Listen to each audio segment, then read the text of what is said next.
All right, Dave, what does Numismatic Conservation Service do for collectors? What we do for collectors is we're able to take any residue, any film, any little problems that are on a coin off of it in a way that it doesn't hurt the coin at all. So Dave, are there limitations to the types of things that a conservation service can do to restore a coin to its original glory?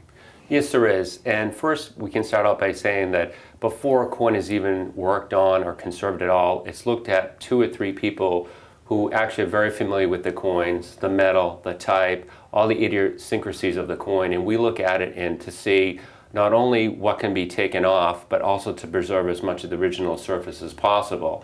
With that said, we can't remove scratches or fix holes or anything that's been physically damaged to the coin. But as far as what's on the coin, if there's any residue whatsoever, maybe some spots, a lot of time we can either minimize that or reduce that. If the coin is beautifully toned and maybe has some PVC, we can take off the PVC very carefully and still leave that nice original patina. So Dave, most experienced coin dealers have at least a certain degree of knowledge about how to treat coins with chemicals in order to keep them fresh or restore them. I'm sure that NCS takes that expertise to like a whole another level. But what is the difference between coin doctoring, which is a problem that plagues the rare coin industry, and coin conservation?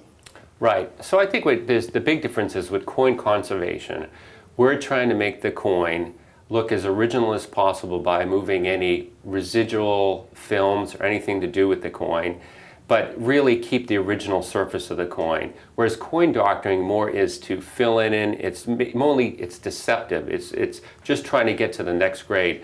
Although in conservation we're trying to get the highest grade possible for the customer with the coin, we're also trying to preserve the original surface of the coin as much as possible. So we don't do any filling in, we don't do anything to make the coin appear such that it isn't.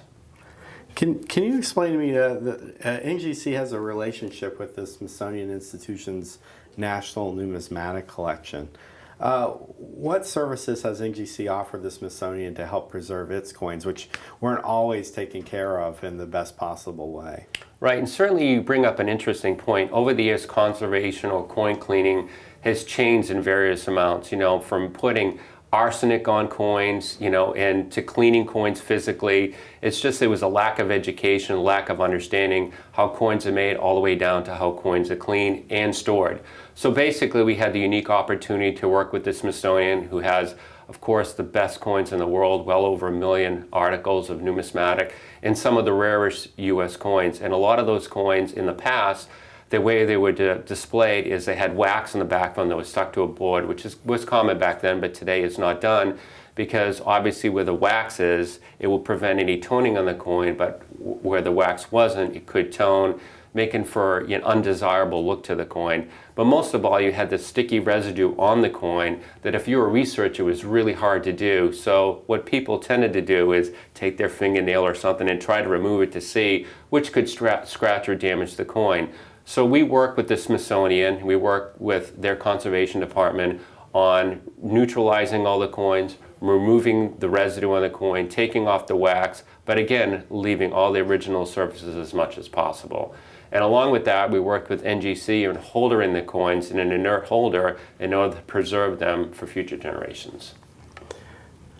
What have been a few of your highlights as a professional, I guess a professional in the coin industry and working for NGC? Yeah, first of all is all the amazing US coins I've seen. Not only all the classic rarities like the $1804 13 nickel, but the 4920 that's in the Smithsonian, the 65S20 that's in the Smithsonian. Many unique coins worldwide. We deal a lot now with coins from around the world, and there's been some phenomenal coins that have come through conservation that have been improperly stored in the past, or all residue took them off, that turned out amazing, and it's almost like they were given new birth.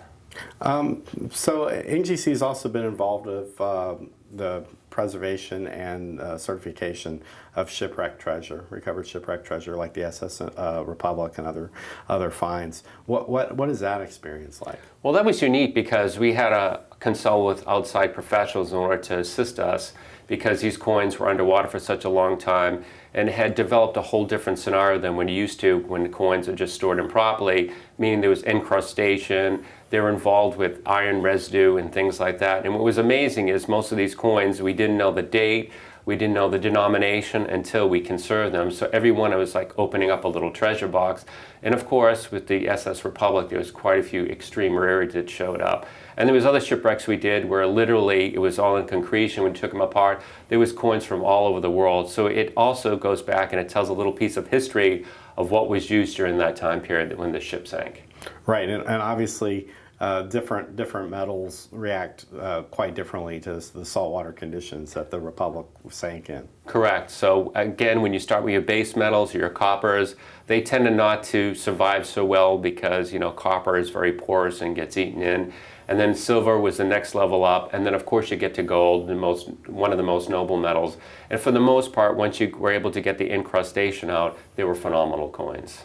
So whether you have grades, whether you have your coins certified or not, it's important to make sure that they're stored in the proper archival media. For many collectors or people who are inheriting collections or coming upon collections that belong to family members, PVC was one of the dominant storage media in the 1960s, 70s, and 80s. And at this point, it's not advised to use PVC, and the plastic.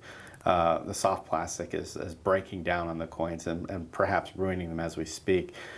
Is there a point where PVC damage is too severe that the coins are lost? And what are the telltale signs someone should look for on their coins to tell that it's time to get these coins conserved before they reach that point? Right. Well, first of all, yes, over the ages, the coins have been stored in various ways. You can start with maybe the 1600s where they were in wooden drawers. So obviously they would pick up a lot of toning from that. Then, like you said, they went to plastics, and early on plastic was a lot of PVC to make them pliable. When the PVC reacted with the air, it has hydrochloric acid, and that would eat into the coin, like you said. So a lot of times people can see it actually as a blue haze or toning on the coin, which usually is easily removed and has no effect on the coin. Then you get into deeper levels of color, and then sometimes you get into a really brown, thick haze. And at that point, when it either gets to a brown haze or you see green spots, which is actual, especially on copper, the actual physical breaking down of it, or if you see it getting extremely dark, so the darker you get, the more likely that it has eaten into the surface of the coin, where there's actually physical damage. So although we're able to take the PVC off and neutralize it, it still will have eaten into the coin and caused some effect to the grade, or actually, like you've mentioned, it may not be gradable at all due to some extreme environmental damage. One of the telltale signs is that the PVC, as it's breaking down, leaves sort of a sticky residue on the coin. Correct, right, and that's a lot of times because it's also because of the plastics. As it's breaking down, you still have that fine coat of plastic on that that's sticky. But again, if you do touch a coin and it's sticky, your thumbprint could go on the coin, and I've seen it to where, and actually you can do this, take just a brand new penny, put your fingerprint on it and leave it there and come back in the air and see what happens, and you'll see that it has been stained right into the coin. It can't come out. So if you happen to touch your coin, which people can do at times, the best thing to do is send it in so we can professionally take it off so that it'll get removed, all the oils, the acids, and anything else that's on the coin, and keep your coin fresh. And like you mentioned, the best thing to do nowadays is, especially with NGC, we've had years of experimentation, we've had testing by the Smithsonian Institute to make sure that all pieces of the holder, the core, the outer layers, and even the insert is total archival and won't react with the coin whatsoever. So if you have a coin that's conserved properly, that has no residue, that's put into an inert holder, and it's stored in a proper place with low humidity, that you'll be able to enjoy that coin for generations. So Dave, if a collector has a coin in NGC holder that could benefit from coin restoration, is it automatically an upgrade service?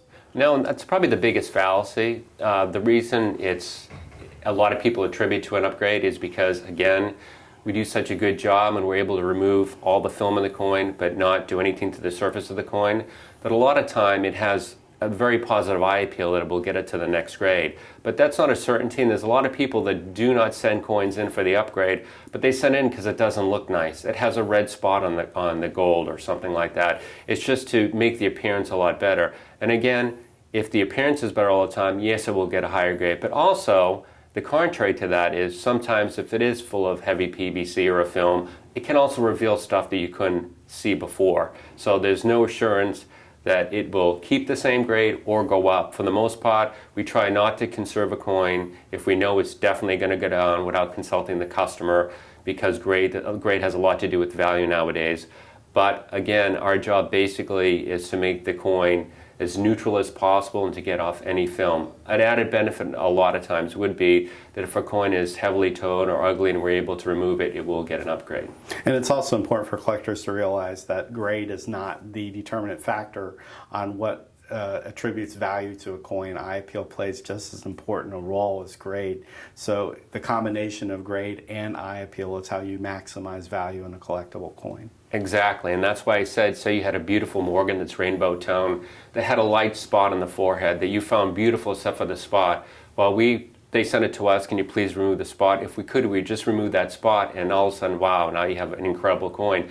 Now, it may not get an upgrade, maybe it gets a star, but maybe the collector's just happy because we were able to remove just that one little spot that he didn't like. Whereas if the coin was dipped out to its original brilliance, you'd probably lose a lot of the premium that rainbow toning would have brought it in the market. Absolutely. And that's another good point you bring up is, again, the coins are evaluated by the staff that have looked at hundreds of thousands of coins and are familiar with each issue and also understand grading. So we take all those factors into account, eye appeal, surface of the coin, to determine whether we should conserve it or not. You ever get those situations where you get this amazing coin, it's just a real shame you can't do anything to help it? Absolutely. Yeah, you can get a nickel coin, say, that's beautifully rainbow tone that does have a lot of carbon flecks on it. You know there's no way you can remove the carbon flecks, or if you do, there'd be little white spots, and the white spots are just as annoying as the black spots. So we just want to do it. Great. Right. And also, one other thing is that we don't always conserve a coin if a customer requests it. As you brought up, if someone has a beautifully rainbow tone Morgan, and a lot of times they'd say, can you take all the toning off? Sometimes we feel numismatically we won't do it because we feel that the coin is beautiful the way it is. So copper is a highly reactive metal. It's been used for millennia. Is it possible to use coin conservation to restore copper to its original color? Actually, that's a no. Most of the times when a coin tones, you lose that redness, you really can't bring it back. There are cases where, again, there could be a thick film on there, so the coin may even look mostly brown, and when we remove the film, it could be a red-brown, but very rarely can we remove the film and get at that original red. Right. So but it is important to preserve copper because it's so reactive. It can develop spots and other issues that need to be treated. Right. And since it's so reactive, you're right. If there's any PVC whatsoever, it will immediately react with the coin. And again, over time, it'll tone it down. Great. Thanks for your answers, Dave. Oh, you're welcome.